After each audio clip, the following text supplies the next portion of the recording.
જય સચ્ચિદાનંદ. આખા દિવસના પુરુષાર્થમાં આપણે અરીસા સામે પોતાને ફાઇલને બેસાડીને એમની સાથે વાતચીત કરવાનો જે પ્રયોગ રાખ્યો છે તે એક રીતે એક વાર્તાલાપ થાય છે, ડાયલોગ થાય છે, અને એમાં સહજતાથી આપણે એકબીજા જોડે એટલે સામે સામે વાત કરીએ છીએ પોતાની જોડે જ. અને એ એમ કરતા કરતા આપણને સમજાવીએ તો સમજાઈ જાય, બીજા સમજાવે તો અહંકાર ઉભો થાય, કંઈક બધું ઊભું થાય. એટલે અહીંયા આપણે એનો લાભ લઈએ. હસમુખ આનંદજી ઘણા વખતે કારણ કે સત્સંગમાં આવી શક્યા ને બધા પ્રોગ્રામમાં હતા, એટલે તો આપણે એમને પૂછીએ કે એ આ અરીસા સામાયિક માટે જે દાદાએ કીધું છે એમણે પણ કોઈ દિવસ પ્રયોગ કર્યો હોય સંતોષાનંદના જેમ, તો આપણે એમને સાંભળીએ. જય સચ્ચિદાનંદ.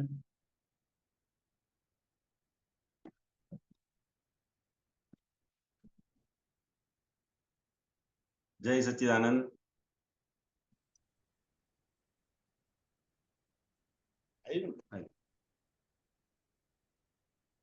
અરીસા સામાયિકની વાત આપતા પુત્ર જોડેથી ઘણા વર્ષો પહેલા સાંભળેલી.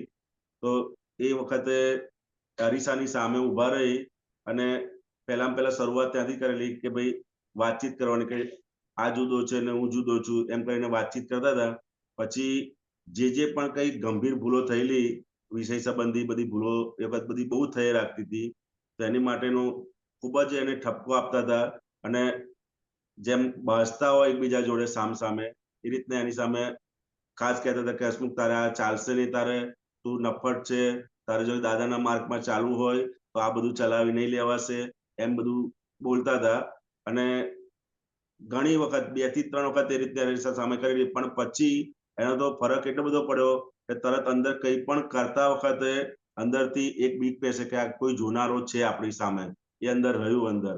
નહીતર પહેલા શું થતું હતું કે અંદર બેફામપણે બધું ચાલે રાખતું હતું. પણ આ અરીસા સામાયિકના પ્રયોગ પછી અંદર થયું કે આપણી પર કોઈ વોચ કરનાર છે, દેખાય કોઈ આપણને જોનાર છે.